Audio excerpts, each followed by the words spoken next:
American audiences inherited Dracula's curse just 2 months before the Super Famicom launched in Japan. Mario was the first icon out of the gate to promote the new system.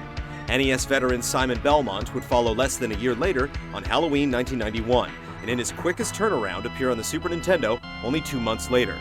The Whipcracker breached the SNES before Samus, Kirby, Mega Man, and even Donkey Kong.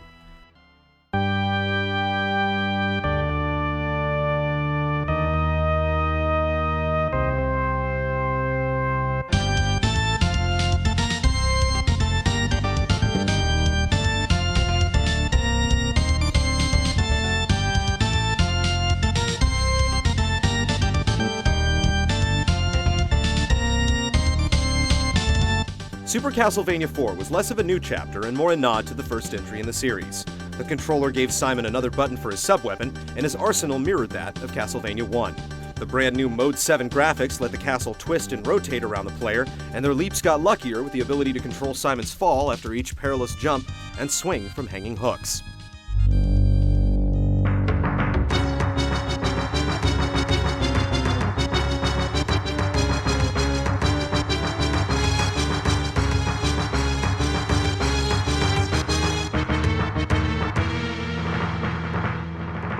The greatest achievement was the ability to snap the whip in 8 directions instead of 2.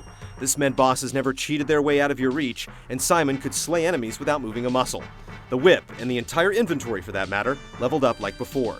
The elements that weren't broken stayed classic, and Konami brought in baddies from Simon's Quest and Dracula's Curse to dwell in added environments leading up to the castle door.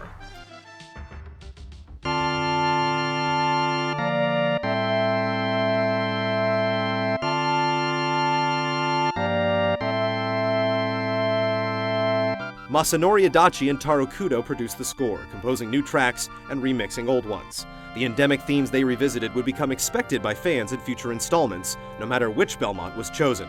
It was this nostalgia that fueled what would become the last in the series to be named numerically. Like the quests that came before it, Castlevania IV did not sell over 1 million units and is not considered one of the Super Nintendo's best-selling games. It is considered one of the best in the series, however, and a fitting tribute to the original. With a new generation beckoning, the saga story would finally move forward on another console.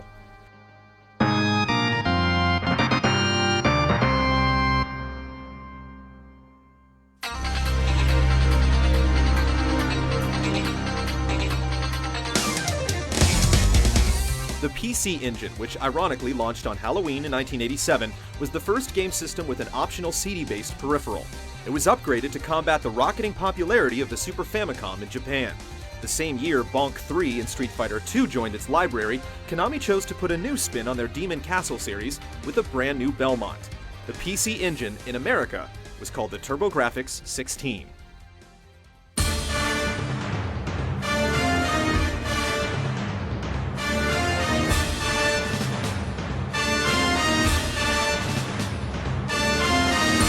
Castlevania Rondo of Blood hit stores 2 days before Halloween in 1993.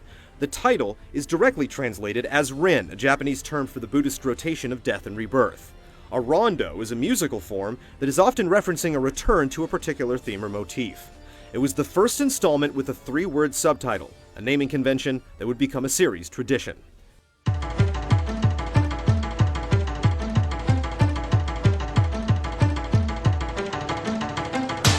The newest Belmont was named Richter, and he entered Castlevania not solely to overthrow Dracula, but also to rescue his girlfriend and 3 other captives.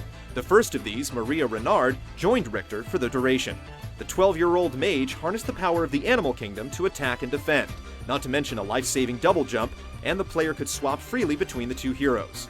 Rondo also added a villain to the fold, a dark priest named Shaft, who resurrected classic bosses and orchestrated the Master of the Estate's return.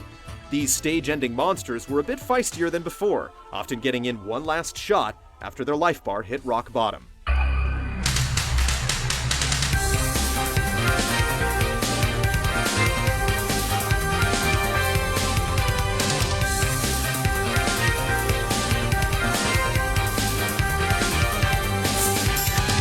Richter inherited his father's equipment, but could also pick up a copy of the Good Book that would swirl around him as an offensive shield.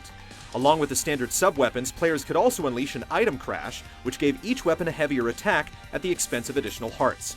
The path to Dracula's tower crossed 9 stages, with 4 extra hidden areas. There were no overworld map transitions and no whip upgrades. The whip on the first screen was the whip Richter took into the last fight.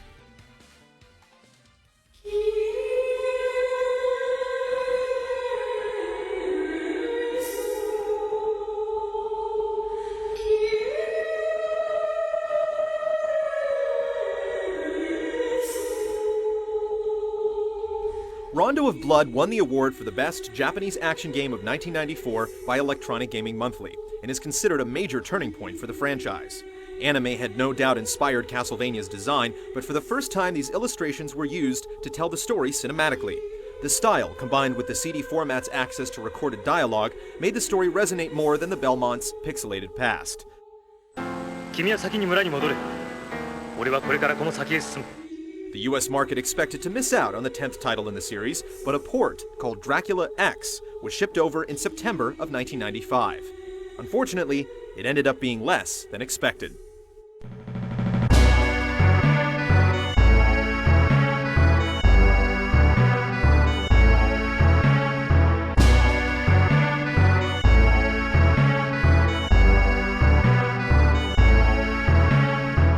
On its own, Dracula X was a solid game, reflective of what the US had grown to love about Castlevania.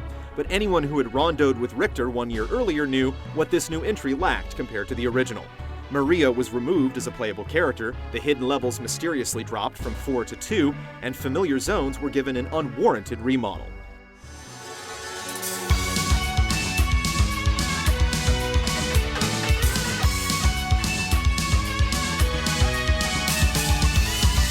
Konami took a second stab at the port in 2007 with the Dracula X Chronicles for the PSP. This time they started from scratch, throwing Maria back in and drawing the castle and the cutscenes with 3D polygons. Anyone unfamiliar with this chapter in the timeline could also unlock a faithful copy of the PC Engine original, along with the game's smash hit PS1 sequel. Gamers could also rediscover the hidden classic on the Wii's Virtual Console in April of 2008.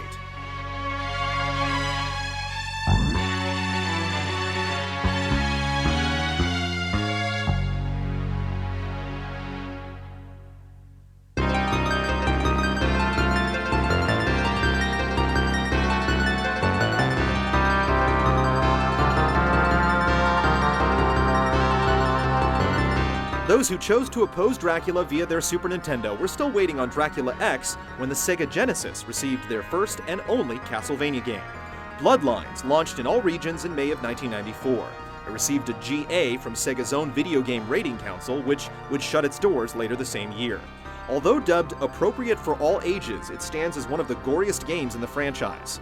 Super Street Fighter II and Wing Commander, on the other hand, were intended for mature audiences only.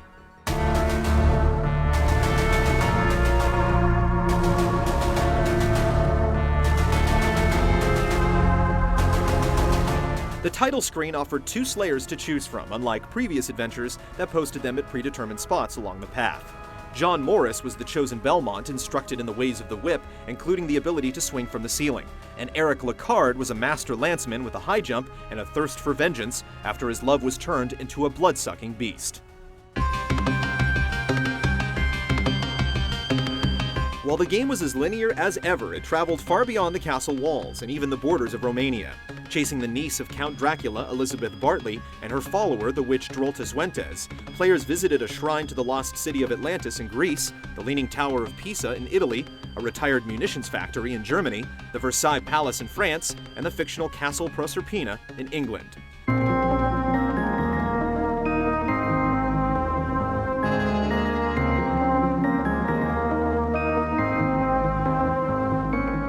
The villainesses were indirect references to real-life Gothic figures Ursabet Bathory and Dorothea Sentes, and the opening subtly suggests they ordered the assassination of Archduke Franz Ferdinand, an event which is believed to have sparked World War I. Even more perplexing were supposed ties to Bram Stoker's novel. John Morris was identified as the son of Quincy Morris, referred to as an indirect descendant of the Belmont clan. Quincy was the Texan who bested the Count at the cost of his own life in the book's finale.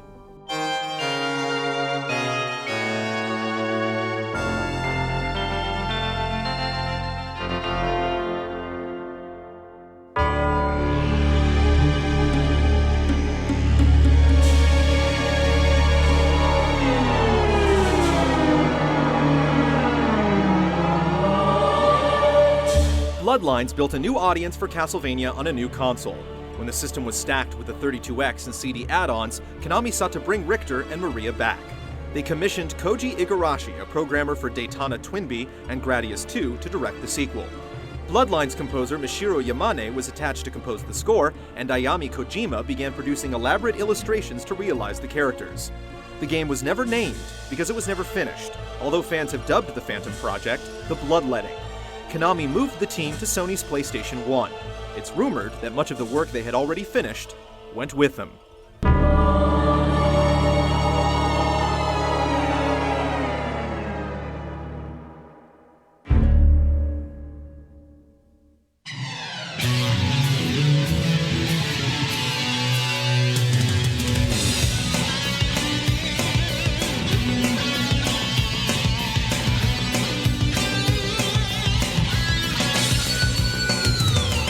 Castlevania Symphony of the Night was released on March 20th, 1997. The US sank their teeth into it 7 months later. Dracula's Black Sheep Alucard was the main playable character. Richter could be unlocked after the game was completed, and started the game via a flashback to Rondo of Blood that was incorrectly labeled Bloodlines. The conditions of this first battle, such as damage taken and items used, affected Alucard's stats when players later assumed control of the brooding vampire.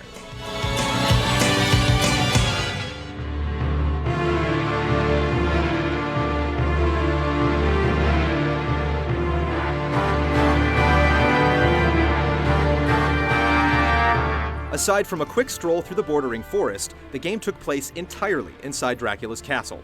Players could quickly bring up the map and chart their progress.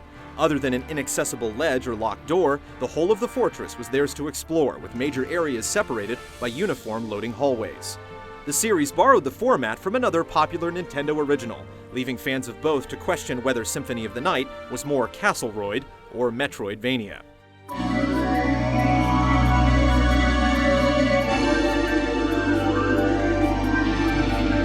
The free-roaming map was a breakthrough and the first in a cornucopia of gameplay improvements.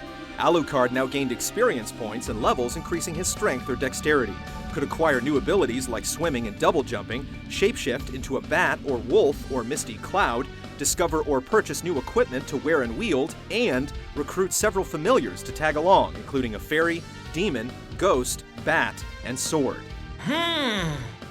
This switch hasn't been pressed yet. A quick backdash pulled Alucard out of danger, expendable weapons could be used one time for increased damage or range, potions or food cured curses and helped resist certain elements, and special button combinations triggered a cache of magical spells.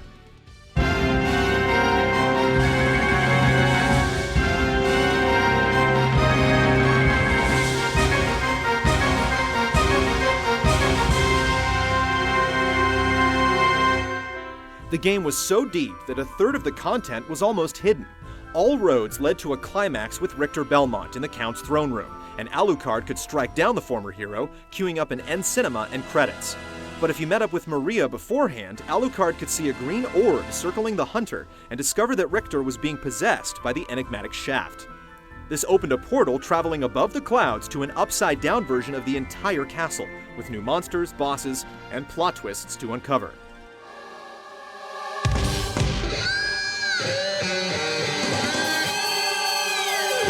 About the only thing fans found fault in was the overall difficulty, and not in the way they were used to. With the ability to make Alucard superpowered through leveling, some veterans found the game a cakewalk, even when exclusively using the first weapon they were given. None of the easiness detracted from the awesomeness, however, and Konami worked up a port of Symphony for Sega in June of 1998. The Saturn version had 2 new sections, along with more music, enemies, bosses, and items. In 2007, it reappeared on Xbox Live Arcade, the PlayStation Network, and hidden within Dracula X Chronicles for the PSP.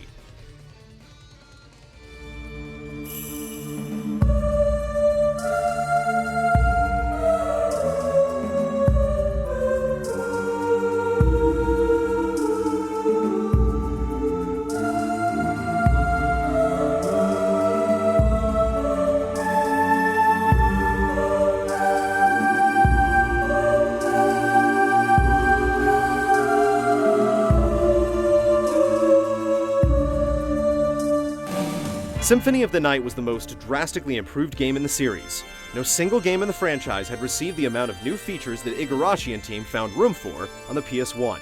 It stubbornly stayed 2D when every franchise in the industry was scrambling for a way to make that extra dimension work, proving a series can stay true to itself while still blowing players' minds.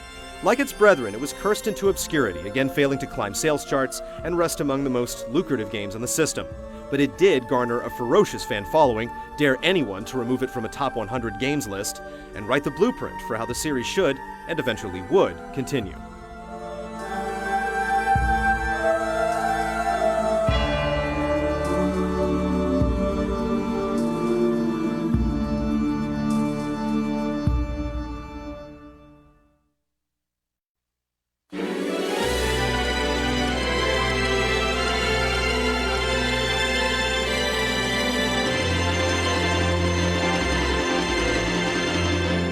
After sticking to the Famicom for 3 years, Castlevania spent the better part of the 90s taking big risks on new consoles. Almost every platform got an exclusive entry, and word of this bloodthirsty franchise began to reach players that might have missed its 8-bit era entirely. By the time Symphony played its masterful melody, no one could deny the series' brilliance simply because it was too difficult. Could the series reinvent itself even further?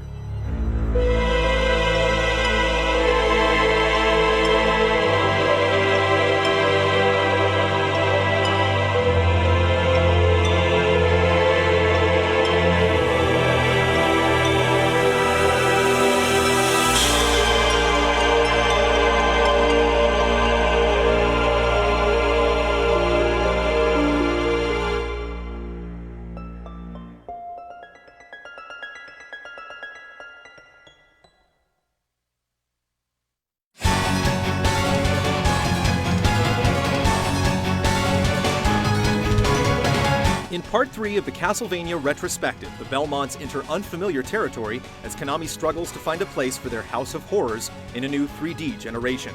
New projects rise and fall, the Nintendo 64 witnesses some of Castlevania's darkest days, and a lament of lore sets the series straight from the very beginning.